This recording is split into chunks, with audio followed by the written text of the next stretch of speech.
Good morning dear students. चलिए start करते हैं। आज हम लर्न करेंगे कोऑर्डिनेशन कंपाउंड के बारे में, जो कि रहेगा आपका चैप्टर नंबर 9। अगर हम कोऑर्डिनेशन कंपाउंड पढ़ने से पहले थोड़ा सा देख लेते हैं, इनऑर्गेनिक केमिस्ट्री के अंदर 3 टाइप के मेन कंपाउंड होते हैं। लाइक अगर मैं बात करूं inorganic chemistry, inorganic chemistry, okay बेटा, इसमें आपके पास 3 टाइप के मेन कंपाउंड देखने को मिलेंगे। फर्स्ट आपके पास रहेगा सॉल्ट, सेकंड आपके पास रहेगा डबल सॉल्ट, थर्ड आपके पास रहता है कॉम्प्लेक्स कंपाउंड।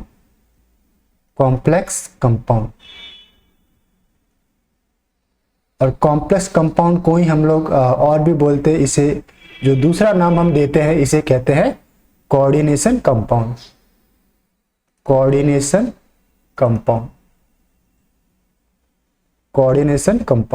ओके। तो अब जो कोऑर्डिनेशन कंपाउंड है, जो लास्ट वाला जो पोर्शन है, दिस वन, ये मॉडर्न केमिस्ट्री के लिए एज अ बेस, कहते हैं ना हम लोग, एज अ न्यू की तरह काम करता है। बहुत ही इसके वर्सेटाइल हम कह सकते हैं, इसके एडवांटेज है, इसके यूज है। ठीक है, चाहे आप इनऑर्गेनिक केमिस्ट्री में ले लो, चाहे आप बायो केमिस्ट्री में डील करो, चाहे आप इंडस्ट्रियल केमिस्ट्री के अंदर डील करो, इसके काफी सारे वर्सेटाइल यूज है। अब वन बाय वन हम डिफरेंस समझते हैं कि सॉल्ट एक्चुअल में क्या होते हैं, डबल सॉल्ट क्या है, एंड कॉम्प्लेक्स कंपाउंड या कोऑर्डिनेशन कंपाउंड क्या है। तो देखिए आपके स्क्रीन के ऊपर जस्ट मैंने नोट डाउन करके रखा है ताकि हमें टाइम कम लगे। अगर मैं बात करूं सॉल्ट की, ओके, सॉल्ट, तो सॉल्ट क्या होता है, ये फॉर्म कब होते हैं, सॉल्ट फॉर्म होते हैं एसिड बेस न्यूट्रलाइजेशन रिएक्शन से। तो एक पॉइंट और हम ऐड कर देते हैं, they form by acid base neutralisation reaction. यहां पे मैं एक ऐड करता हूं, they form by acid base neutralisation reaction. Okay, they form by acid base neutralisation reaction से ये फॉर्म होते हैं। सॉल्ट में क्या होता है बेटा, देखो सॉल्ट हमने पढ़ा है, बहुत सारे सॉल्ट देखे, लाइक NaCl कॉमन सॉल्ट है। फॉर एग्जांपल के रूप में अगर मैं बात करूं तो एग्जांपल हमारे पास रहता है लाइक NaCl। इसमें कौन से, एक एनायन पार्ट होगा, एक कैटायन पार्ट होगा, एक मेटल होता है, एक नॉन मेटल होता है। तो चेक करते हैं हम लोग। तो सॉल्ट आपको मैंने बताया देखिए ये कैसे फॉर्म होते हैं, एसिड बेस न्यूट्रलाइजेशन रिएक्शन से फॉर्म होते हैं। NaCl, इसका जो नेचर होता है वो कैसा होता है, न्यूट्रल होता है। अब बात करते हैं कि इसके अंदर बॉन्डिंग कौन सी होती है। तब मैं अगर बॉन्डिंग की बात करता हूं तो form by ionic bond, purely ionic bond होता है। इसके अंदर इलेक्ट्रोस्टैटिक अट्रैक्शन होता है, किसके बीच में, दो आयंस के बीच में। लाइक NaCl की बात करते हैं तो NaCl के अंदर जो आयंस है वो रहेगा आपके पास, एक Na कैटायन है ये, और दूसरा है Cl एनायन, और इन दोनों के बीच में इलेक्ट्रोस्टैटिक अट्रैक्शन आपको देखने को मिलेगा।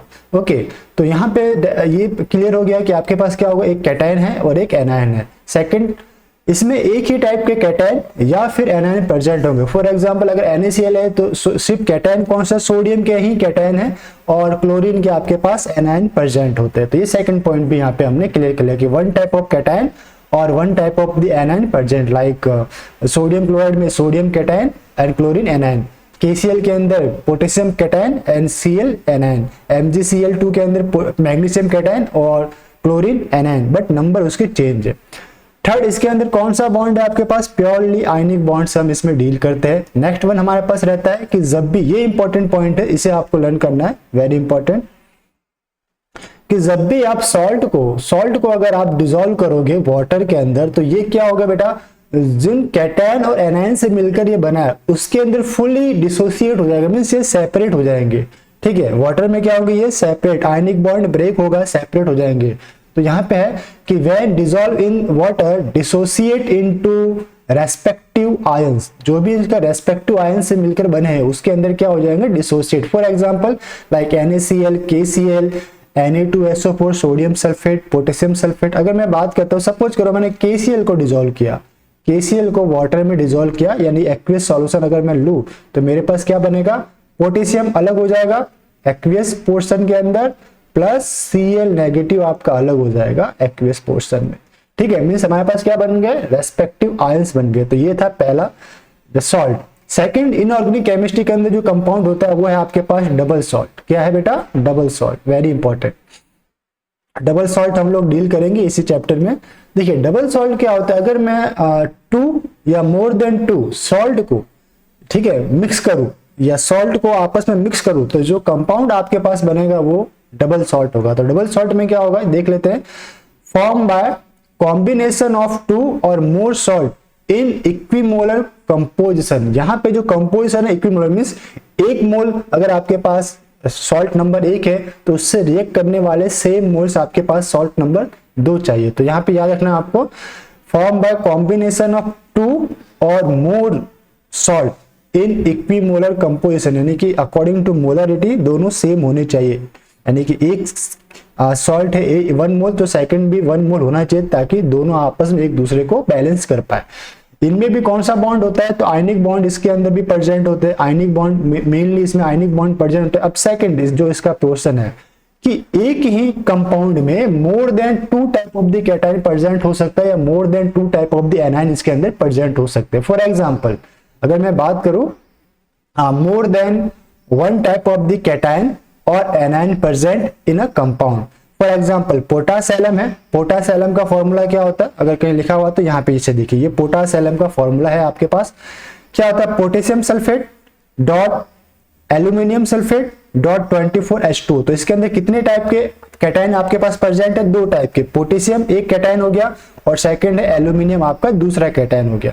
एनायन कौन सा है? तो एनायन का जो पार्ट है इसके अंदर है आपका सल्फेट, जो है वो एनायन वाला पार्ट यहाँ पे रहता है। ठीक है, तो सल्फेट आपका एनायन का पार्ट रहता है, पोटेशियम आपका कैटायन का पार्ट रहता है।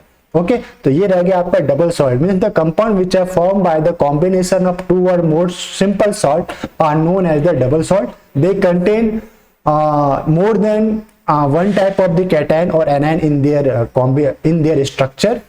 और लास्ट वन, जब भी आप इसे डिसोसिएट करोगे या डिसॉल्व करोगे, when dissolve in the water, जो कि लास्ट वेरी इंपॉर्टेंट पॉइंट रहता है इसमें, कि जब भी आप इसे डिसॉल्व करोगे वाटर में तो ये फुली डिसोसिएट इनटू आयंस, जिन आयन से मिलकर बना है। लाइक अगर मैं पोटासैलम की बात करूं तो इसके अंदर है पोटेशियम, सल्फेट है, एल्यूमिनियम है। ओके, तो इन सभी आयंस के अंदर ये सेपरेट आउट हो जाएगा, डिसोसिएट हो जाएगा। तो ये था आपका डबल सॉल्ट, जो बहुत ही इंपॉर्टेंट डबल सॉल्ट आप हम डील करते हैं, जो एग्जाम में पूछे जाते हैं।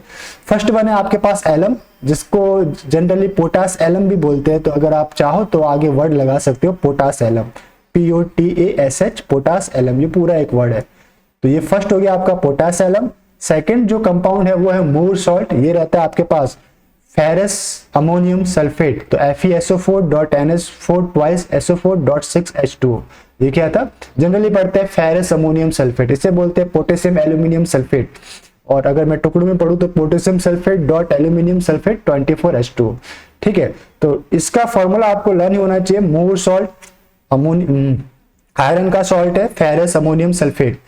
लास्ट वन आता है आपके पास carnallite salt, this one is carnallite salt. अगर मैं बात करूं दिस वन कार्नेलाइट सॉल्ट, ये रहता है आपका potassium magnesium chloride. Okay, potassium magnesium chloride कौन से 2 सॉल्ट के कॉम्बिनेशन से बना? तो यहाँ पे डेफिनेटली पहला जो रहेगा इसके अंदर पोटेशियम क्लोराइड, सेकंड आपके पास मैग्नीशियम क्लोराइड। इन दोनों सॉल्ट को अगर आपने इक्विमोलर कंपोजिशन के अंदर मिक्स किया है तो आपके पास ऑब्टेन हुआ होगा carnallite. If we mix equimolar composition of the potassium chloride and magnesium chloride, we obtain potassium chloride, magnesium chloride, and this is known as carnallite salt. Okay बेटा, carnallite salt। अब बात करते हैं हम लोग जो नेक्स्ट हमारे पास है, जो मेन इंपॉर्टेंट इस चैप्टर के लिए हमारे पास रहता है। हमने देख लिया सॉल्ट क्या है। सॉल्ट कैटायन और एनायन के आयनिक बॉन्ड से बनता है। डबल सॉल्ट, 2 सिंपल सॉल्ट को अगर आप मिक्स करोगे तो डबल सॉल्ट बनेगा। और अब आपके पास आता है कॉम्प्लेक्स कंपाउंड। कॉम्प्लेक्स कंपाउंड होगा ये, इससे हम लोग कंपाउंड लिखेंगे, सॉरी, या फिर हम इसे और क्या बोलते हैं, कोऑर्डिनेशन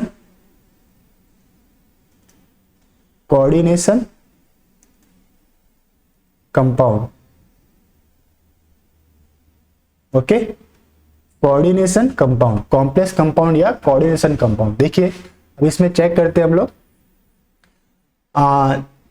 अब कॉम्प्लेक्स कंपाउंड में एक्चुअल में होता है क्या है, देखिए हमने पढ़ा है कि metals are the electron donor. ये क्या होते हैं बेटा, इलेक्ट्रॉन डोनेट करते हैं जनरली। जस्ट अगर मैं थोड़ा सा थ्योरी बता दूं तो होता क्या है, जो भी मेटल्स है, मेटल्स की प्रॉपर्टी होती है, ये क्या होते हैं, इलेक्ट्रॉन डोनर्स होते हैं। क्या होते हैं बेटा, इलेक्ट्रॉन डोनर्स होते हैं। और क्या होता है, मेटल्स के अंदर एम्प्टी डी ऑर्बिटल होते हैं, एम्प्टी डी ऑर्बिटल्स इसके अंदर प्रेजेंट होते हैं, ऑर्बिटल्स प्रेजेंट होते हैं, ठीक है। तो अब क्या होगा, अगर इसके अंदर एम्प्टी डी ऑर्बिटल प्रेजेंट है तो एक वर्ड यहां पे आपको देखने को मिलेगा, लिगेंड। क्या होता है, लिगेंड। लिगेंड आपके पास जो रहता है वो है, आपके पास लिगेंड हो सकता है कोई एटम और ion, ion which has pair of electron on it। तो एटम या कोई आयन है जिसके पास पेयर ऑफ इलेक्ट्रॉन है। तो होगा क्या कि मेटल के एम्प्टी डी ऑर्बिटल में इस बार लिगेंड अपने इलेक्ट्रॉन डोनेट करेंगे। जनरली होता है क्या था, मेटल इलेक्ट्रॉन देता था, बट कॉम्प्लेक्स कंपाउंड के अंदर ligand donate is pair of electron to empty d orbital of the metal. तो इस टाइप से एक बॉन्ड जनरेट होगा, इस बॉन्ड को हम बोलेंगे कोऑर्डिनेट बॉन्ड। तो हम ये बोल सकते हैं whenever the ligand donate is pair of electron to empty d orbital of the metal, there is the bond form and this bond is known as the coordinate bond। And due to this coordinate bond, the cation and the ligand does not separate in aqueous solution। ये aqueous solution के अंदर separate नहीं होते हैं, ये aqueous solution में भी अपने आप को होल्ड करके रखते हैं, ठीक है, डिसोसिएट नहीं होंगे। ठीक, तो देख लेते हैं हम लोग।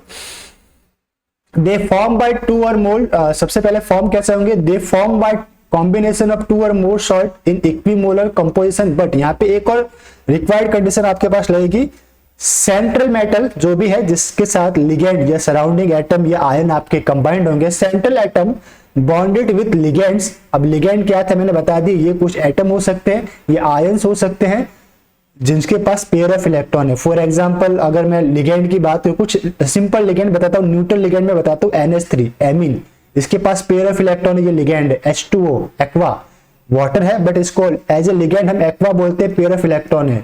Like chloride Cl negative, pair of electron है, ठीक है। तो ये सारे क्या आएंगे, एज ए लिगेंड की तरह काम करेंगे। तो central metal bonded with ligand via coordination bond, mean ligand donate. और फिर क्या होता है, ligand donate is electron pair to empty orbital of metal, ठीक है। फिर क्या होता है, लिगेंड आपका जो है वो डोनेट करता है, donates its electron pair to empty orbital of metal. कौन सा ऑर्बिटल होंगे एम्प्टी, यहाँ पे डी ऑर्बिटल आपके पास एम्प्टी होंगे मेटल के, उसके अंदर लिगेंड अपने इलेक्ट्रॉन्स को डोनेट करेगा। Third point, when dissolve in water. देखो अगर जस्ट 1 मिनट, थोड़ा सा हम लोग स्पेस लेता हूं मैं, चलिए स्पेस लेके, चलिए स्पेस यहाँ पे तो नहीं है, यहीं पे डिस्क्राइब कर देता, चलिए कोई बात नहीं। देखिए समझ में आएगा आपको। देखिए सपोज आपके पास मेटल है और ये एक लिगेंड है। अगर लिगेंड ने मेटल को इलेक्ट्रॉन डोनेट किया तो जो एरो है वो किस टाइप से होगा, दिस टाइप से एक एरो बनेगा, ठीक है। अगर मेटल लिगेंड को डोनेट करता तो लेफ्ट टू राइट जाते, बट एट प्रेजेंट टाइम हम राइट टू लेफ्ट आ रहे हैं। तो इस टाइप से यहाँ पे एक बॉन्ड फॉर्म होगा, इस बॉन्ड को हम बोलेंगे कोऑर्डिनेट बॉन्ड। अब क्या होगा, when dissolve in water they does not fully dissociate into respective ions. ये रेस्पेक्टिव आयंस के अंदर डिसोसिएट नहीं होते हैं, ठीक है। They dissociate in complex ion. अब ये कॉम्प्लेक्स आयन क्या है, जस्ट अभी पढ़ेंगे। लाइक जब लिगेंड मेटल के साथ बाइंड हो जाएगा तो एक कॉम्प्लेक्स आयन फॉर्म करेगा, और कॉम्प्लेक्स आयन के ऊपर हो सकते हैं पॉजिटिव चार्ज हो या नेगेटिव चार्ज हो, और इस पॉजिटिव या नेगेटिव चार्ज को बैलेंस करने के लिए आपके पास काउंटर एनायन प्रेजेंट होंगे। तो जो भी आपके पास कॉम्प्लेक्स कंपाउंड बनेगा वो कॉम्प्लेक्स आयंस के अंदर डिसोसिएट होंगे, बट फुली एटम्स और फुली एटम्स के अंदर ये डिसोसिएट नहीं होंगे, ठीक है। तो ये आपके पास लर्न लिखना है कि जब भी आपके पास जो कोऑर्डिनेशन कंपाउंड होते हैं, कॉम्प्लेक्स कंपाउंड होते हैं, वो फुली आयंस में डिसोसिएट नहीं होते, वो अपनी आइडेंटिटी मेंटेन रखते हैं। यहाँ पे एक और पॉइंट हम लोग राइट डाउन कर सकते हैं, they retain their identity in the aqueous solution. मैं यहाँ पे नोट डाउन कर देता हूँ, दे रिटेन देयर आइडेंटिटी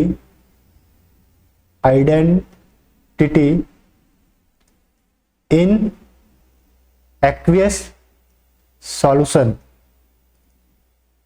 ठीक है, they retain their identity in aqueous solution, यानी कि वाटर के अंदर डिसॉल्व करने पर भी ये अपनी आइडेंटिटी को रिटेन करते हैं। बट डबल सॉल्ट में क्या होता है, मैं एक बार यहाँ पे एक पॉइंट हमने मिस कर दिया, they lost their identity in aqueous solution. यहाँ पे हम लिख सकते हैं they lost their identity in aqueous solution, ठीक है बेटा। जो सॉल्ट की प्रॉपर आइडेंटिटी थी वो एक्वियस सॉल्यूशन में लॉस हो जाती है, क्योंकि वो आयंस के अंदर डिसोसिएट हो जाते हैं। वापस आ जाए कॉम्प्लेक्स कंपाउंड में, तो कॉम्प्लेक्स कंपाउंड में क्या बना, ligand donates pair of electron to empty orbital of metal, they form and that's way they form a bond which is called or known as coordinate bond, okay. अब इसके कुछ most famous example, जैसे double salt के अंदर हमने 3 example देखे, the carnallite salt था, आपके पास मोर सॉल्ट था और पोटासेलम। इसी टाइप से जो कॉम्प्लेक्स कंपाउंड का जो बहुत ही फेमस आपके पास एग्जांपल रहता है वो है आपके पास पोटेशियम फेरोसाइनाइड। ये जो पोर्शन है, दिस वन पोटेशियम, ये जो कैपिटल ब्रैकेट के अंदर लिखे हुआ है, this one is the big bracket में जो भी रिटर्न है FeCl6, ये रहेगा आपका कॉम्प्लेक्स कंपाउंड। इसमें सेंट्रल एटम रिकॉग्नाइज करना जस्ट इजी है, इस ब्रैकेट के अंदर मेटल फाइंड करो, मेटल कौन है, आयरन, तो ये रह गया आपका सेंट्रल एटम। अब इस मेटल के चारों ओर इस ब्रैकेट में और जो भी आपके पास एटम और आयन प्रेजेंट है वो रहेंगे आपके पास लिगेंड। तो यहाँ पे मैं देख रहा हूँ कि Cn है, मींस साइनाइड है, कितने नोड्स है 6, यानी कि 6 cyanide surrounded with the central metal iron, और ये 6 के 6 आपके पास साइनाइड अपने पेयर ऑफ इलेक्ट्रॉन जो है वो मेटल के डी ऑर्बिटल के अंदर डोनेट करेंगे, और कौन सा बॉन्ड बनाएंगे, कोऑर्डिनेट बॉन्ड, जो कि वाटर में डिसॉल्व करने पे भी ब्रेकअप नहीं होंगे, ओके बेटा। तो ये रहेगा आपका पोटेशियम फेरोसाइनाइड। अब आपके तो इसका नाम क्या, अब देखिए इसे मैं जस्ट बता देता हूं, अगर ये कंपाउंड आपका है तो कॉम्प्लेक्स आयन कौन सा है इसके अंदर, कॉम्प्लेक्स आयन इसमें रहता है FeCN, ये रह गया आपके पास 6, और इस पूरे के ऊपर जो चार्ज रहेगा वो रहेगा आपके पास +4। तो ये है आपके पास कॉम्प्लेक्स आयन, मींस जब ये पोर्शन को काउंटर बैलेंस करने के लिए कितने, देखो यहाँ पे प्लस नहीं -4 रहेगा, दिस वन इज द -4। अब -4 है तो इसे काउंटर बैलेंस करने के लिए +4 चाहिए, +4 कहां से आएगा, कैटायन से आएगा, मींस अगर मेरे पास 4 नोड्स ऑफ पोटेशियम K+ हो तो 4 × +1 आपके पास +4 हो जाएंगे। तो इसको बैलेंस करने के लिए मींस दिस इस कॉम्प्लेक्स आयन को बैलेंस करने के लिए आपके पास काउंटर आयन रहेगा, इसे हम कहेंगे काउंटर आयन, काउंटर आयन, इसे क्या कहते हैं, अब समझ में आ गया होगा आपका काउंटर आयन किसे बोल रहे हैं, मींस कॉम्प्लेक्स के ऊपर जो भी चार्ज है उसको बैलेंस करने के लिए जो आपके पास कैटायन और एनायन प्रेजेंट है उसे बोलेंगे काउंटर आयन, ओके। तो ये था आपका काउंटर आयन, तो यहाँ पे हमने समझ लिया। अब अगर मैं इसको डिसॉल्व करता वाटर में, अगर हम इसे डिसॉल्व कर रहे हैं वाटर के अंदर तो क्या होगा वो भी देख लेते हैं। अगर मैंने इसे वाटर में डाला पोटेशियम फेरोसाइनाइड को तो क्या होगा, पोटेशियम जो भी थे बाहर, इस ब्रैकेट के बाहर के जो भी आपके पास एटम और आयन है वो फुली डिसोसिएट हो जाएंगे, मींस K4 है तो 4K+ आपका एक्वियस सॉल्यूशन में मिल जाएगा आपको, प्लस सेकंड जो पोर्शन है इसमें कौन सा सेपरेट होगा, वो रहेगा आपके पास कॉम्प्लेक्स आयन। और कॉम्प्लेक्स आयन कौन सा है इसमें, ये वाला कॉम्प्लेक्स आयन है। 2 पोर्शन यहाँ पे बनेंगे आपके पास, एक आपका बना दिस वन और सेकंड आपके पास बना दिस वन, ओके। तो देखिए ये जो कॉम्प्लेक्स आयन है वो है पोटेशियम